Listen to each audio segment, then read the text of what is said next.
అందరికీ నమస్కారం. నా పేరు కోనపరెడ్డి లక్ష్మీకిరణ్. నిన్న మచిలీపట్నంలో ఒక మైనర్ బాలిక అత్యాచారం ఇష్యూ, స్థానికులు ఒకరిని పట్టుకుని దేహశుద్ధి చేయటం, పోలీసులు అదుపులోకి తీసుకోవటం, స్థానికులు ఇది ఖచ్చితంగా గంజాయి బ్యాచ్ పని అని చెప్పటం, ఇవన్నీ మనం న్యూస్లో చూసాం. ఈ విషయాన్ని ఈ ఒక్క ఇష్యూకే పరిమితం చేద్దామా? అసలు ఇలాంటి విషయాలు ఎందుకు జరుగుతున్నాయని టోటల్గా అనాలిసిస్ చేద్దామా? ఇలా ఎందుకు చెప్తున్నానంటే, అసలు మచిలీపట్నం వరకు గంజాయి ఎందుకు వచ్చేసింది? మచిలీపట్నంలో గంజాయి బ్యాచ్ ఉన్నారు అని తెలిసి కూడా ఎందుకు చర్యలు తీసుకోవట్లేదు? అసలు మచిలీపట్నానికి గంజాయి వచ్చేసినా దాన్ని కట్టడి ఎందుకు చేయలేకపోతున్నారు? ఒక నియర్లీ 2 years బ్యాక్ ఒక ఫ్రెండ్ నాతో చెప్పాడు, మేము బీచ్కి వెళ్తే పోలీసులు మమ్మల్ని వెళ్ళడం లేదు, సగంలో ఆపేశారు. ఎందుకని మేము చాలా క్వశ్చన్స్ చేస్తే వాళ్ళు చెప్పింది ఒకటే, మీరు అడిగే క్వశ్చన్స్ అన్ని కరెక్టే, మేము సమాధానం చెప్పలేం, కానీ అక్కడ గంజాయి బ్యాచ్ అని ఉన్నారు, మీరు వాళ్ళ దగ్గరికి వెళ్ళి వాళ్ళు మీతో గొడవపడి మళ్ళీ మేము మిమ్మల్ని సేవ్ చేయడానికి వచ్చి ఇవన్నీ ఎందుకు, మీరే ముందే వెళ్ళకుండా ఉంటే వాళ్ళతో ఏ గొడవ ఉండదు కదా అన్నట్టు చెప్పారు మా ఫ్రెండ్. అంటే ఒక ప్రాబ్లం ఉంది అని తెలుసు, కానీ దాన్ని సాల్వ్ చేయట్లేదు, కట్టడి చేయట్లేదు.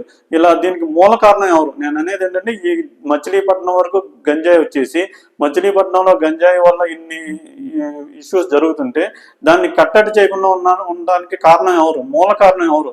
ఇవన్నీ మర్చిపోయి మళ్ళీ అంటే మనం ఈ ఒక్క విషయాన్ని, నిన్న ఒక రేప్ కేసు ఇలా జరుగుతుంది, ఆ విషయాన్ని చూసుకుందామా?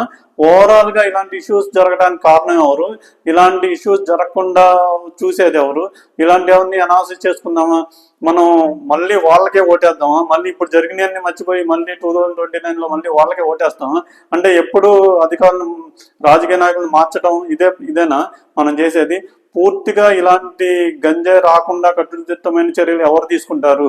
గంజాయి వల్ల ఇలాంటి అనర్థాలు జరగకుండా ఎవరు చూస్తారు? ఇలా ఓవరాల్గా అనాలిసిస్ చేసి మనం నాయకుల్ని ఎన్నుకుందామా?